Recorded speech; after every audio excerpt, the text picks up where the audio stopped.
Olá pessoal, bem, voltamos com as nossas aulas de organização e arquitetura de computadores e hoje nós vamos falar mais sobre a unidade de processamento central, que é o nosso conhecido processador. Eu já falei algumas coisas na aula anterior, às vezes vou até repetir aqui, mas agora nós veremos um pouco mais sobre ele. Bem, o que é, né?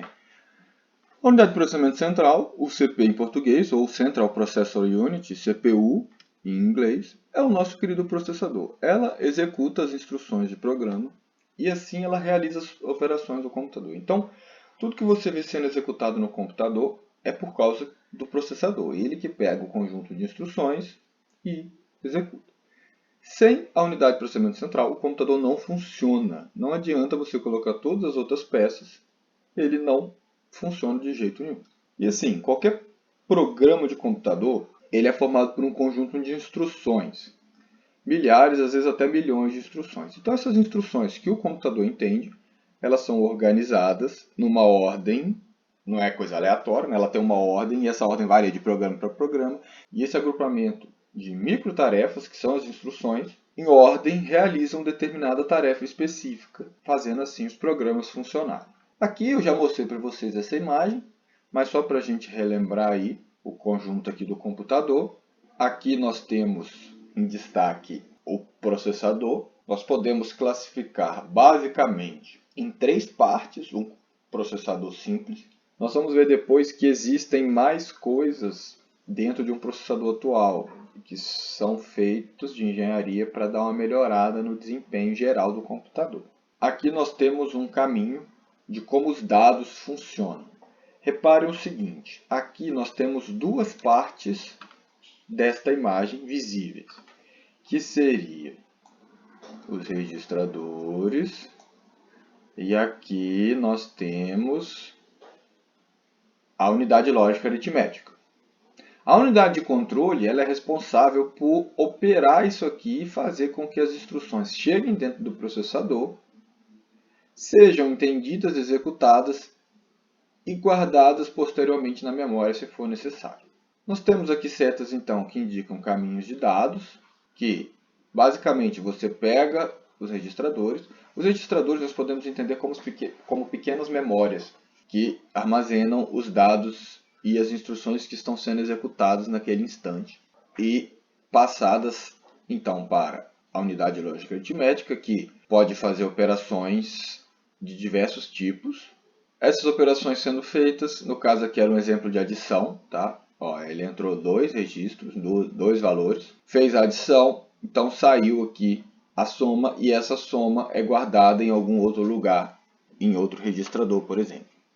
Aqui, atente-se para o seguinte, eu estou dizendo que essa é uma arquitetura de uma máquina de Von Neumann. Existem basicamente dois tipos de arquitetura, a de Von Neumann e a de Harvard. Não vou entrar em detalhes qual a diferença delas, mas o conceito é muito próximo. Então, essa daqui é a que utiliza nos computadores desktop, nos computadores x86, que é o que a gente trabalha. Bem, então a CPU. Como o importante vocês entenderem que nem todos os projetos possuem os registradores A, B e de saída, como tem os exemplos aqui. Isso aqui é um exemplo de modelo. Por que eu estou falando isso? Porque existem diferentes tipos de arquiteturas. O conjunto de instruções pode ser agrupado em dois tipos. Registrador para memória, o que significa? São instruções que pegam do registrador e jogam na memória principal, ou da memória principal para o registrador. E existem instruções que pegam os dados no registrador, alteram eles e salvam em outro lugar no registrador. Então, se eu quiser pegar dois números que estão na memória do meu computador e fazer uma soma e guardar na memória, eu preciso de realizar várias instruções nisso, para vocês perceberem como as instruções são realmente pequenas. Eu precisaria de duas instruções, pelo menos, para carregar isso nos registradores, tirar da memória e botar no registrador, realizar uma soma e salvar no registrador, e depois pegar esse dado alterado e colocar de novo na memória. Então, só aí foram 4 instruções, pelo menos, para poder fazer essa operação. Então, quando eu falo que realmente as instruções são coisas muito pequenas, realmente são tarefas muito pequenininhas mesmo. É importante vocês entenderem que, como aqui está falando, né, que nem todos os projetos possuem registradores A, B e de saída, existem diferentes tipos de arquitetura de processadores. E como que essas arquiteturas são formadas? Um grupo de engenheiros decide o que precisa, qual o problema que tem que resolver e cria um modelo de processador, que é o que a gente chama da arquitetura. Cada arquitetura ela possui um conjunto próprio de instruções que podem realizar. Então, você tem um processador de uma arquitetura, e aqui eu dou alguns exemplos de arquiteturas que nós utilizamos muito. A x86 é a clássica que os computadores desktop tinham. Agora, nós temos também a arquitetura de 64 bits, que a gente pode falar que é a x86-64. Tem alguns outros nomes, mas ela é uma arquitetura que utilizamos nos desktops. Então, hoje um computador desktop, vocês têm aí em casa, ou um notebook, ele possui dentro dele essas duas arquiteturas para manter a compatibilidade. Nós temos também a arquitetura ARM, que é utilizada em celulares. Então, todos os celulares hoje em dia que vocês têm aí, vocês já viram, possivelmente usam o processador ARM. Vocês já devem ter ouvido falar desses nomes. E nós temos a arquitetura MIPS. A arquitetura MIPS talvez vocês não conheçam, mas existem muitos processadores que usam a arquitetura MIPS no mundo produzidos. Às vezes até mais que ARM. Esses processadores MIPS gastam menos energia, são mais simples e eles são utilizados geralmente em equipamentos menores, como roteadores, algumas câmeras e assim vai. Então, possivelmente o roteador de internet da sua casa usa um processador desse aqui, MIPS. O seu celular usa um ARM e o seu computador usa uma arquitetura dessa daqui. Então, cada arquitetura dessa, ela possui um conjunto de instruções diferentes, como se fosse a linguagem dela, que é o que ela consegue trabalhar. É claro que todas possuem uma instrução que faz uma soma, uma instrução que faz uma multiplicação, uma instrução que lê da memória, só que às vezes o nome e a forma dessa instrução funcionar internamente ela é diferente de cada arquitetura. E como é que é o processo de executar essas instruções? Como que a CPU faz isso? Bem, então ela gasta em cada instrução uma série de pequenas etapas que ela tem que executar. Primeira coisa é, ela tem que trazer a próxima instrução da memória até o registrador de instrução. Então ela vai lá na memória, copia e traz. Ela tem um contador de programa para saber em que instrução ela está trabalhando, que é um registrador especial.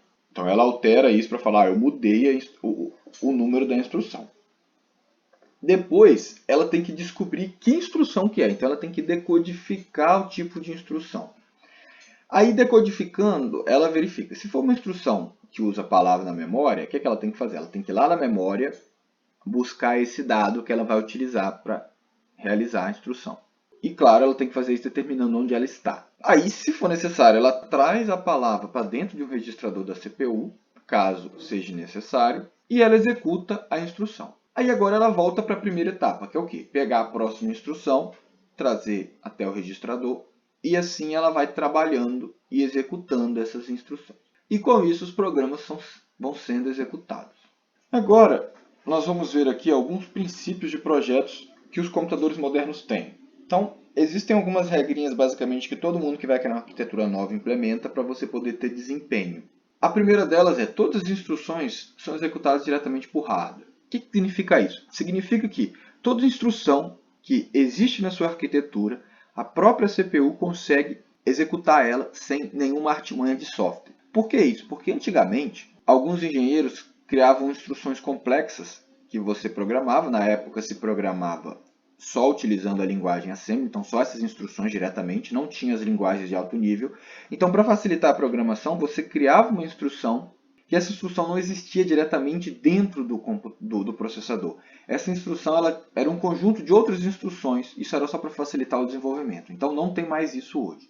Todas as instruções são executadas dentro do hardware.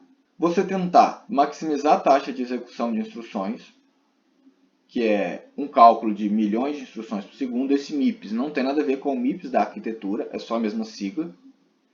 E criar execuções fora de ordem. O que é isso? Você tentar trocar a ordem de instruções, nós vamos ver mais para frente, e fazer com que você ganhe tempo. Por exemplo, uma instrução que busca da memória, às vezes você deixa o processador muito tempo parado porque a memória é muito mais devagar que o processador.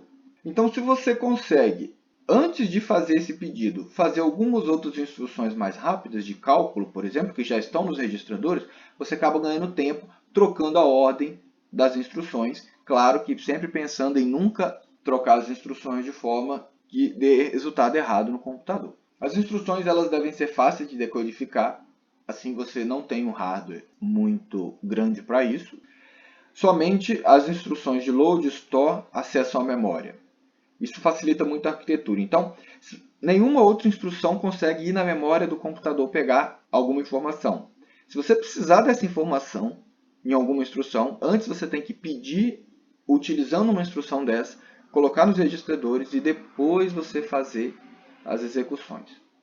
E ter muito registrador. Quanto mais registrador você tem para armazenar dados e instruções, obviamente, menos tempo você perde buscando coisas da memória. E você pode reaproveitar esses caras. Então você ganha tempo. Lembrem-se, todo acesso à memória principal e memória secundária do computador é muito lento.